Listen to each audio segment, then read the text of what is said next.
Ya, shalom semua, apa kabarnya?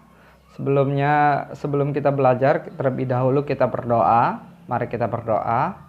Bapa kami yang di surga, kami akan belajar kebenaran firman-Mu. Kiranya Tuhan berkasa sehingga kami mengerti rahasia kehendak-Mu dan berikan kami kesehatan, kekuatan, penyertaan, dan apa yang kami pelajari ini berguna bagi kehidupan kami. Terpujilah Tuhan kami Yesus Kristus. Kami akan memulai pelajaran ini. Haleluya. Amin. Shalom anak-anak semua. Hari ini kita belajar tentang Roh Kudus, penopang hidup orang beriman, ya. Seperti yang Bapak instruksikan untuk kalian membaca Injil Yohanes pasal 16 sampai 4. Injil Yohanes pasal 16 ayat 4 sampai 15, ya. Bapak harap kalian sudah membacanya semua. Lalu bab 5 halaman 36 sampai 41, ya. Nah, sebelum kita masuk lebih jauh, kita akan menyanyikan lagu Indonesia Raya dengan sikap penuh hormat dan suasana yang hikmat. Kita akan menyanyikan lagu ini, ya, semuanya. Bapak harap kalian semua bernyanyi.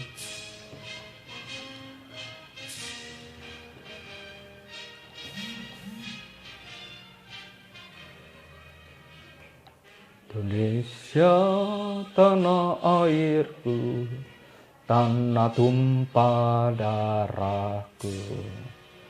Di sanalah aku berdiri, jadi pandu ibuku. Indonesia kebangsaanku, bangsa dan tanah airku. Marilah kita berseru, Indonesia bersatu. Hiduplah tanahku, hiduplah negeriku, bangsaku, rakyatku semuanya. Bangunlah jiwanya, bangunlah badannya untuk Indonesia Raya. Indonesia Raya, merdeka, merdeka, tanahku, negeriku yang ku cinta. Indonesia Raya, merdeka, merdeka, hiduplah Indonesia Raya. Indonesia Raya, merdeka, merdeka, tanahku, negeriku yang ku cinta. Indonesia Raya, merdeka, merdeka, hiduplah Indonesia Raya.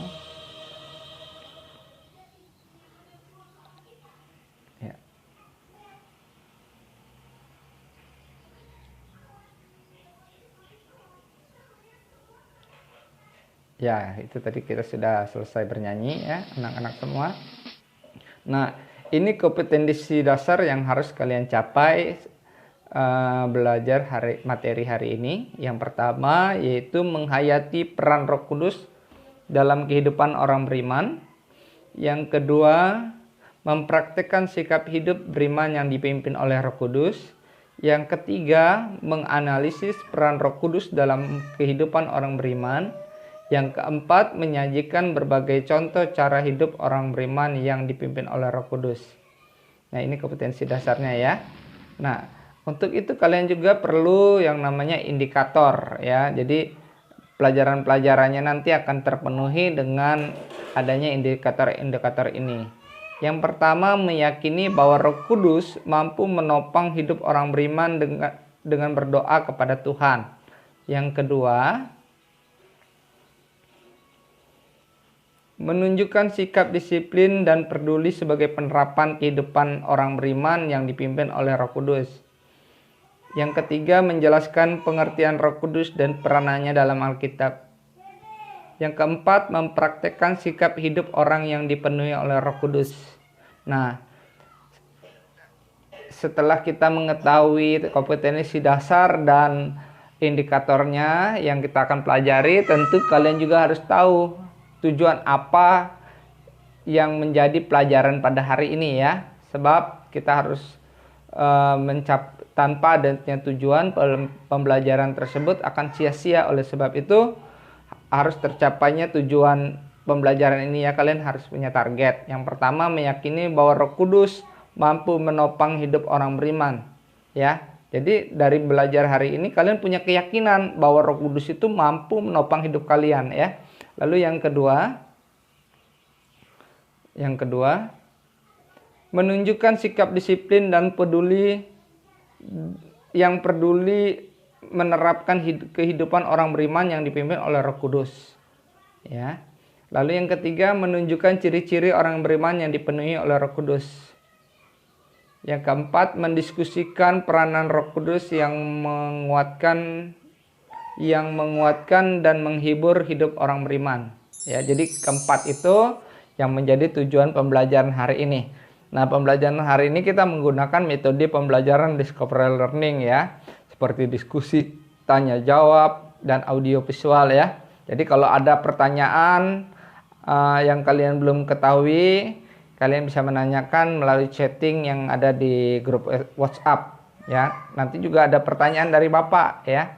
Lalu ketiga, kalian bisa mempelajari materi ini dari buku yang seperti Bapak kasih tadi, halamannya sudah juga. Lalu kalian saksikan video ini dengan serius, dengan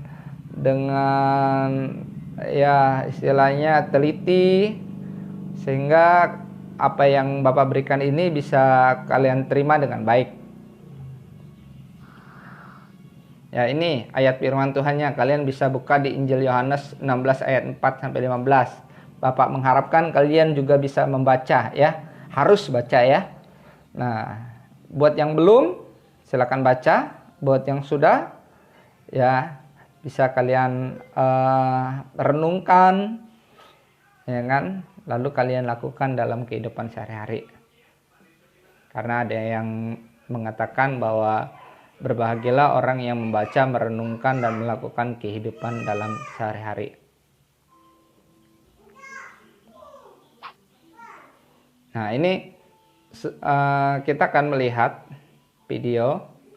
Bapak harap kalian bisa memperhatikannya dan jangan sampai melewatkan hal ini. Ini penting buat kalian untuk mengerti atau mencapai tujuan pembelajaran tadi. Silakan diperhatikan. Sebagai orang Kristen, apakah pengenalan kita terhadap Roh Kudus hanya terbatas sebagai kekuatan saja? Apakah kita mengenalnya sebagai pribadi yang sedang berkarya di dalam kita? Pengenalan Roh Kudus yang tepat akan mempengaruhi sampai taraf bagaimana pengalaman kita akan diri Allah. Mari kita melihat 4 butir pengenalan terhadap Roh Kudus yang sangat penting. Pertama, Roh Kudus ialah Allah Tritunggal yang datang dan tinggal di dalam kita. Dalam Yohanes pasal 14 ayat 16 sampai 17, Tuhan Yesus berkata, "Dan Ia akan memberikan kepadamu seorang penolong yang lain, supaya Ia menyertai kamu selama-lamanya, yaitu Roh kebenaran. Ia menyertai kamu dan akan diam di dalam kamu." Ayat 20 berkata, "Dan aku di dalam kamu." Ini menunjukkan bahwa Roh Kudus adalah Allah Tritunggal, yaitu Bapa, Putra, dan Roh yang diam di dalam kita dan menyertai kita selama-lamanya. Saat kita mengasihi Tuhan dan menuruti firman-Nya, Bapa, Putra, dan Roh akan datang dan tinggal di dalam kita. Yang kedua, Roh Kudus bekerja saat kita percaya. Roh Kudus bersaksi tentang diri Kristus kepada kita dan menginsafkan kita atas dosa-dosa kita, sehingga kita dapat bertobat dan percaya kepada Kristus. Kemudian Roh Kudus melahirkan kita kembali di dalam Roh untuk mendapatkan hidup kekal Allah dan menjadi anak Allah. Ketiga, Roh Kudus sedang beroperasi di dalam kehidupan kita. Roh Kudus memperbarui kita dan tinggal di dalam kita untuk membagikan kekayaan Allah. Roh Kudus mengurapkan unsur diri Allah dan menyalurkan sifat kudus Allah, sehingga kita dapat dikuduskan. Roh Kudus sedang mengubah kita menjadi serupa dengan gambar-Nya, semakin besar. Yang keempat, Roh Kudus memberikan kuasa dalam pelayanan kita. Roh Kudus memperlengkapi kita dengan kuat kuasa untuk menjadi saksi Kristus dan memberi kita berbagai karunia untuk melayani Allah. Puji Tuhan, betapa ajaibnya karya Roh Kudus yang dapat dialami dengan kaya dan luar biasa. Marilah kita berdoa. Ya Allah Bapa kami, terima kasih Engkau masuk dan menyertai kami sebagai Roh Kudus. Kami bersyukur Roh Kudus membuat kami bertobat, percaya, dan dilahirkan kembali menjadi anak Allah. Roh Kudus sedang menguduskan dan mengubah kami semulia dengan Putra-Mu. Bahkan Roh-Mu memberikan kuasa dan karunia kepada kami untuk melayani-Mu. Di dalam nama Tuhan Yesus kami berdoa dan mengucap syukur. Haleluya, amin. Yang diberkati katakan amin. Apa yang kalian peroleh di dalam video tersebut ya, itu direnungkan, nanti kalian akan membuat kesimpulan dari video tersebut. Nah, anak-anak sekalian, kalau kalian ditanya apa atau siapa itu Roh Kudus, maka kalian menjawab bahwa Roh Kudus adalah pribadi ketiga dari Allah Tritunggal. Kita percaya bahwa Allah Tritunggal adalah Allah yang esa, ya. Dan di dalam Allah yang esa tersebut terdapat 3 pribadi, pribadi Bapa, pribadi Anak, dan pribadi Roh Kudus. Ya, kita tidak menyembah 3 Allah, tapi kita menyembah satu Allah yang memiliki 3 pribadi, yaitu pribadi Bapa, pribadi Anak, dan pribadi Roh Kudus ya. Bapa bukan Anak, Anak bukan Roh Kudus, dan Roh Kudus bukan Bapa, seperti gambar-gambar yang ada Bapak berikan ini ya. Tidak ada 3 Allah, tetapi hanya ada satu Allah ya. Bapa, Anak, dan Roh Kudus itu adalah pribadi Allah tersebut ya. Nah, anak-anak sekalian yang dikasihi oleh Tuhan Yesus ya, kita belajar tentang istilahnya. Ini ada gambar para rasul dipenuhi oleh Roh Kudus ya, disimbolkan dengan lidah-lidah api yang ada di atas kepala mereka ya. Jadi kalau kita lihat di Alkitab, di dalam perjanjian lama, karena perjanjian lama itu ditulis dalam bahasa Ibrani, maka digunakan istilah ruah. Tulisannya ada di slide yang Bapak berikan, ruah ya. Ruah itu artinya angin. Nah, istilah ini digunakan untuk menunjuk pada pribadi ketiga tersebut, bahwa dia tidak dapat kita lihat secara kasat mata atau secara mata jasmani, tetapi kita bisa dapat rasakan apabila ia menyatakan diri kepada hidup kita. Lalu kalau di dalam perjanjian baru, karena perjanjian baru ditulis dalam bahasa Yunani, istilah yang digunakan adalah pneuma ya. Di dalam perjanjian baru juga ditemukan sebutan untuk Roh Kudus.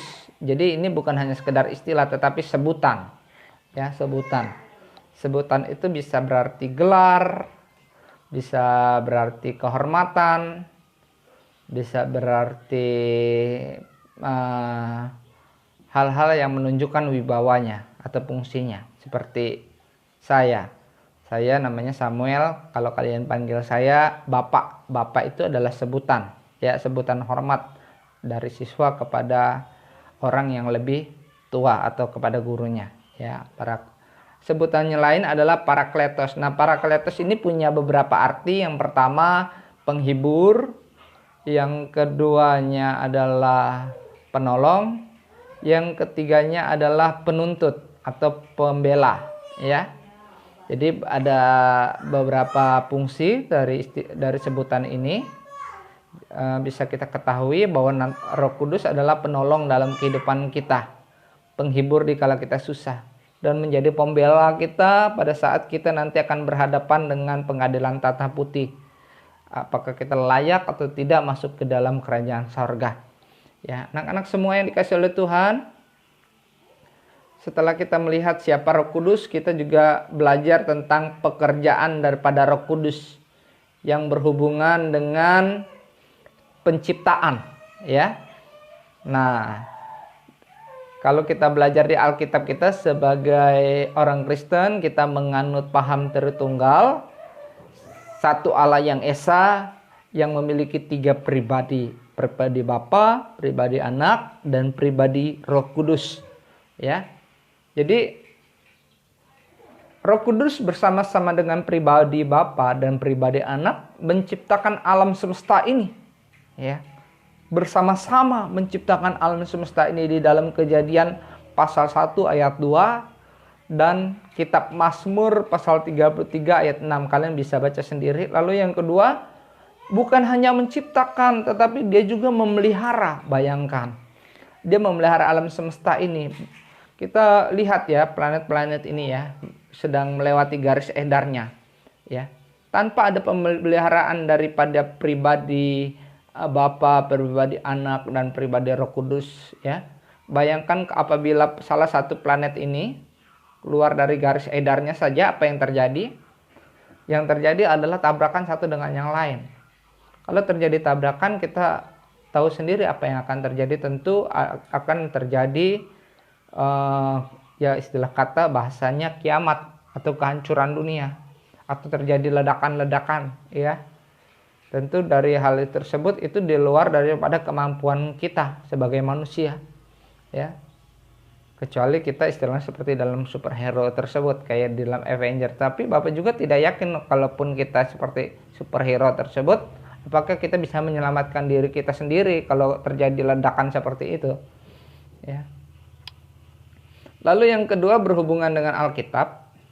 Yang pertama ya, Roh Kudus mewahyukan dan menginspirasikan. Ya, mewahyukan itu dia memberitahu rahasia Allah kepada para penulis Alkitab. Ya, menginspirasikan sehingga para penulis Alkitab tersebut dalam keadaan sadar menuliskan apa yang Tuhan kehendaki untuk ditulis sebagai pesan bagi orang percaya. Ya, rahasia berabad-abad yang Allah nyatakan tentang dirinya, pekerjaannya, tentang peraturan, ketetapan yang harus dilakukan oleh orang-orang percaya. Itu diwahyukan, dinyatakan dalam kehidupan orang percaya sehingga itu bisa ditulis ya. Kalian bisa baca di dalam 2 Petrus pasal 1 ayat 20 sampai 21 ya. Lalu yang kedua, memberikan penerangan ya. Memberikan pengertian di dalam Injil Yohanes 14 ayat 26. Artinya apa anak-anak? Artinya Roh Kudus memberikan kita pengertian pada saat kita membacakan Alkitab tersebut. Kita mengerti, merenungkan, dan dapat melakukannya. Jadi itu memberikan penerangan, ibarat sesuatu yang gelap, ada lampu dan terang semua sehingga kita bisa melihat dengan jelas. Ya, begitu juga Roh Kudus membukakan rahasia arti daripada firman Tuhan ya, sehingga kita begitu senang membacanya. Jadi ketika saat kalian membaca Alkitab, kalian jangan lupa untuk minta pertolongan daripada Roh Kudus dengan berdoa agar Roh Kudus memberikan kita penerangan, pengertian, sehingga kita tidak bingung pada saat kita membaca Alkitab. Ya. Lalu berhubungan dengan orang yang tidak percaya. Jadi Roh Kudus juga pekerjaannya memiliki hubungan dengan orang yang tidak percaya. Hubungan seperti apa? Yang pertama, menginsapkan akan dosa, memberikan kebenaran dan penghakiman di Injil Yohanes pasal 16 ayat 8 sampai 11. Jadi Roh Kudus bukan saja ada di dalam kehidupan orang percaya, tetapi dia juga mempertobatkan orang yang tidak percaya supaya mereka juga mengenal dan percaya kepada Tuhan Yesus. Ya. Roh Kudus memakai kita orang-orang percaya untuk membawa orang-orang tidak percaya menjadi milik Kristus. Ya, anak-anak semua. Lalu yang keempat, pekerjaan Roh Kudus yang berhubungan dengan orang yang percaya. Yang pertama, apabila kita minta Roh Kudus hidup di dalam hidup kita, maka Roh Kudus akan tinggal diam di dalam diri orang percaya. Itu kalian bisa buka di dalam Yohanes 14 ayat 16 sampai 17. Lalu yang kedua, memberikan karunia rohani. 1 Korintus pasal 12 ayat 11 ya. Jadi karunia-karunia rohani itu diperlukan kita untuk melayani Tuhan.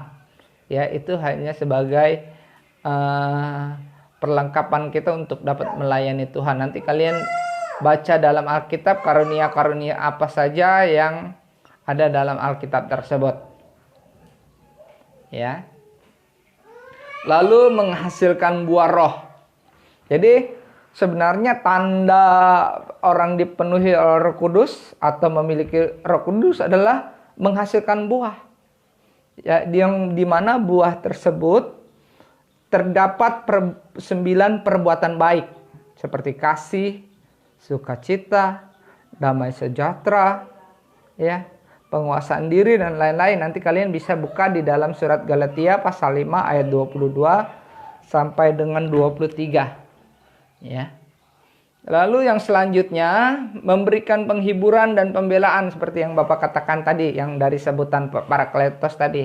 Dia memberikan penghiburan dikala kita sedang susah, sedang menghadapi masalah, menghadapi penderitaan. Dia menguatkan kita supaya kita tetap percaya kepada Tuhan dan yakin bahwa Tuhan itu adalah yang terbaik dalam kehidupan kita. Dan memberikan pembelaan juga pada saat kita nanti diperhadapkan dengan pengadilan tahta putih. Dia memberikan pembelaan bahwa kita adalah orang-orang yang percaya kepada Tuhan Yesus. Ya. Nah, ini tugasnya. Tugas yang pertama adalah tuliskan pemahamanmu tentang Roh Kudus. Ya, dari pembacaan kalian di buku dan video yang sudah Bapak berikan ini, nanti kalian tuliskan apa sih yang kalian pahami tentang Roh Kudus itu, ya kan? Kalian tulis dalam buku kalian. Lalu yang kedua, tuliskan peranan dan pekerjaan Roh Kudus yang tadi Bapak sudah jelaskan. Yang pertama itu kan tadi seperti yang berhubungan dengan orang yang percaya, berhubungan dengan penciptaan, berhubungan dengan apa begitu ya. Kalian tadi sudah lihat videonya, itu yang kalian jawab, ya kalian jelaskan dalam buku kalian. Yang selanjutnya nomor 3, bagaimana menurutmu ciri-ciri orang yang dipenuhi oleh Roh Kudus? Ya, menurut kalian bagaimana? Ya, misalkan menurut kalian bahwa orang yang dipenuhi Roh Kudus adalah begini. Alasannya adalah ini. Ya, jadi kalian tulis dalam buku kalian. Lalu yang keempat, dari pembacaan buku kalian dan apa yang kalian tonton ini, tulis kesimpulannya tentang materi ini. Ya, apa yang kalian peroleh dari pembacaan ini, dari pembacaan dan yang video yang kalian tonton ini, apa yang kalian tangkap, yang kalian peroleh itu kalian tulis dalam buku. Misalkan dari apa yang saya baca dalam buku dan di video yang saya tonton, saya memperoleh begini. Paling sedikitnya setengah halaman ya. Oke. Jadi ini kesimpulan dari Bapak, bahwa Roh Kudus adalah pribadi ketiga dari Allah Tritunggal yang memiliki peranan penting dalam kehidupan orang percaya. Nah, untuk sebelum kita mengakhiri dengan doa, kita terlebih dahulu menyanyikan lagu Roh Kudus Hadir di Sini.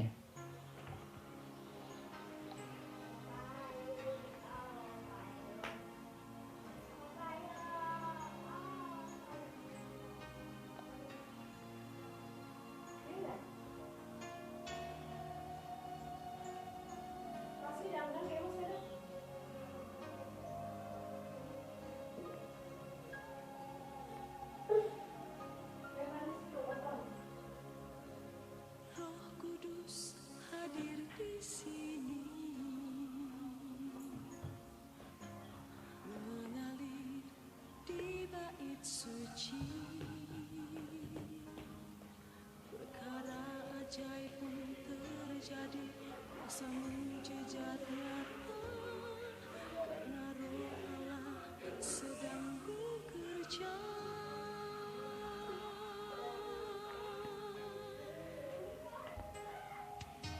Roh Kudus hadir di sini, mengalir di bait suci. Ajaib terjadi,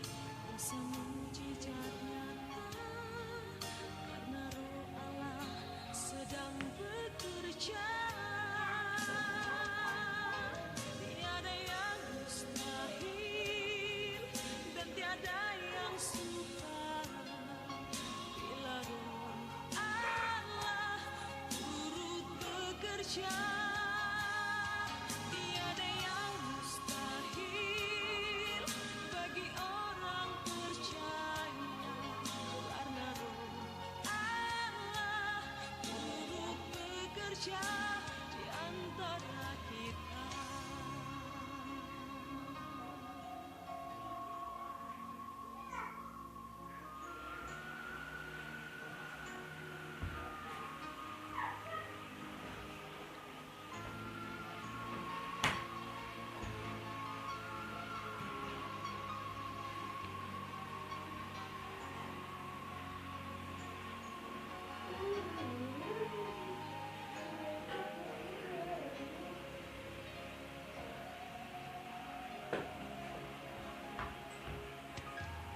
Roh Kudus hadir di sini,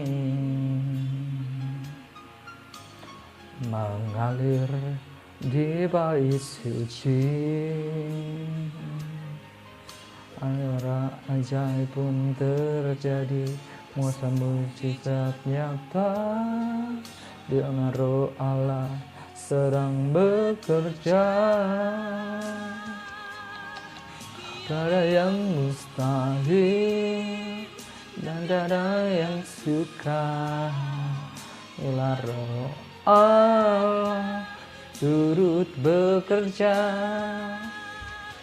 Tiada yang mustahil bagi orang percaya, bila roh Allah turut bekerja di antara kita.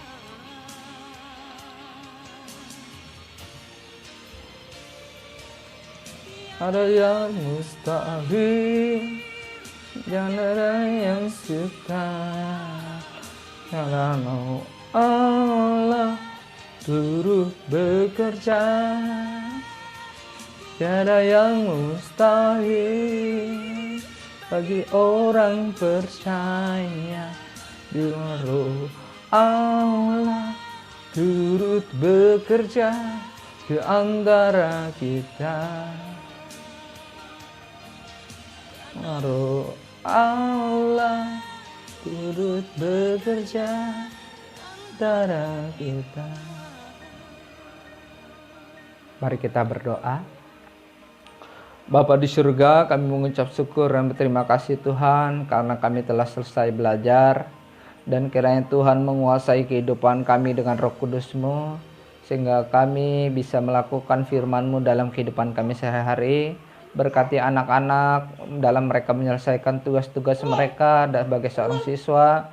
Berkati kepala sekolah, guru-guru, serta orang tua kami. Terima kasih Tuhan Yesus. Kami akhiri materi ini dalam nama Tuhan Yesus kami telah berdoa. Amin.